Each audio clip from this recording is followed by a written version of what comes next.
Olá, meu nome é Jéssica Nardello, seja muito bem-vindo ao canal Convergente e hoje, dando continuidade ao nosso tema do Enneagrama, eu vou apresentar nesse vídeo as origens dele e o significado do símbolo. As primeiras origens do Enneagrama que se tem datadas giram cerca de 2500 anos antes de Cristo na Babilônia e temos também os Sufis, mas ao certo nenhum povo tem esse mérito do desenvolvimento do Enneagrama. O que a gente tem é a origem dada por diversos povos antigos e ninguém ao certo sabe precisar quando começou e quem originou esse estudo. O que temos relatos que é correto, que é verídico, é um greco-armênio nascido em torno de 1875, que chama-se George Gurdjieff, que é responsável pela introdução do símbolo do Enneagrama, como a gente conhece nos dias de hoje. Nos relatos que temos de George Gurdjieff, ele era um pesquisador na área de psicologia, cosmologia, filosofia, e ele tinha discípulos, os quais buscavam compreender o significado da vida, o propósito de vida e essas áreas relacionadas. Ele dizia que era difícil, na visão dele era impossível praticamente, compreender as coisas se não fosse através dessa ferramenta do Enneagrama. O Enneagrama que era ensinado por Gurdjieff era uma ferramenta, era um modelo de processos naturais e não uma tipologia psicológica, como é nos dias atuais. Então, o primeiro símbolo do Enneagrama que a gente vai analisar aqui é o círculo. O círculo é representativo do uno, da unidade, da integridade de Deus. E você encontra esse símbolo da unidade, essa simbologia da unidade nas três maiores religiões ocidentais, inclusive. No cristianismo, no islamismo e no judaísmo. E aí depois a gente tem o triângulo, que é a trindade, assim como Pai, Filho e Espírito Santo. Em praticamente todas as religiões, elas pregam que o universo é uma trindade e não uma dualidade. Então aqui no Enneagrama, a gente encontra a lei dos três expressa pelo triângulo central, que une o 9, o 3 e o 6. E no próprio Enneagrama, o ser humano é dividido pela lei dos três. Ele é dividido em mental, emocional e visceral. Então, são os três centros de inteligência humana.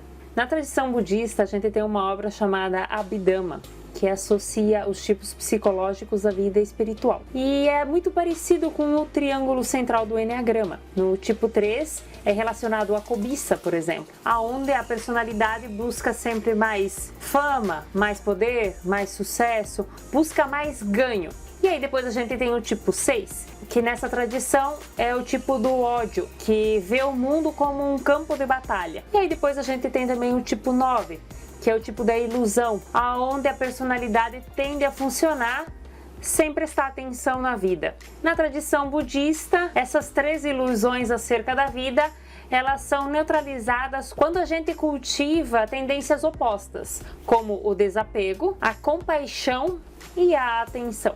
E aí, por último, a terceira forma é chamada por Gurdjieff como a lei do 7, que é uma hexade. Ela une os números 1, 4, 2, 8, 5 e 7. Ela diz respeito aos processos desenvolvidos ao longo do tempo. Ela traz esse conceito de que tudo evolui, ou as coisas se reciclam, se renovam, ou elas evoluem ou elas involuem. Elas não permanecem estáticas, elas estão sempre num processo de mudança.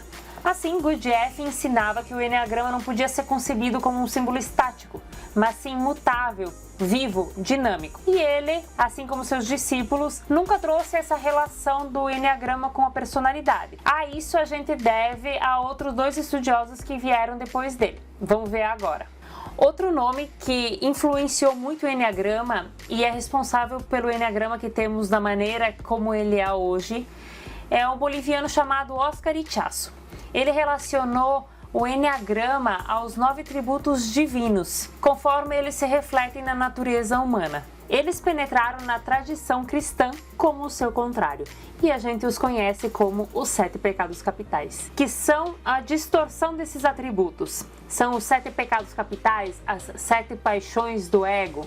Então a gente vai encontrar vários nomes parecidos com isso, dependendo de cada literatura. E aí, como são 7, houve o acréscimo do medo e da ilusão. E o que é importante deixar claro aqui é que não é que nós não tenhamos os outros ou que tenhamos apenas um, mas é que um específico é onde houve um apego do ego a esse pecado, e é esse que ele se avulta, que ele se expande, que domina a nossa personalidade. E é justamente sobre esse tema que cada um dos perfis se desdobra.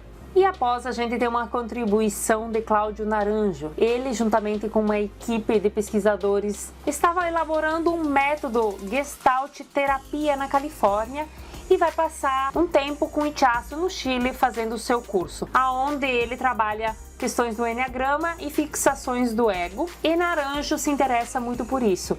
Ele é responsável por desenvolver diversas pesquisas com grupos de pessoas, alocando pessoas que são, por exemplo, de um tipo 1, ele analisava padrões obsessivo-compulsivo e observava essas reações e como elas se encaixavam dentro do perfil 1.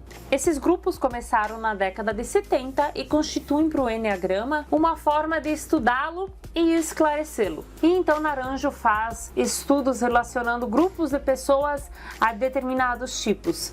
Em 1977, a gente tem uma contribuição muito grande feita por um seminarista jesuíta chamado Dom. Ele consegue identificar que existem diversos níveis dentro do Enneagrama. Então, cada perfil tem os níveis em que ele está saudável, em que ele não está saudável, e vai havendo gradações durante a vida. Ele identifica o nosso grau de identificação com essa personalidade que a gente desenvolveu e a nossa consequente falta de liberdade em relação a isso. O fantástico do Enneagrama é que quando você, tendo o seu pecado capital, você trabalha ele, você tem chance de chegar muito longe.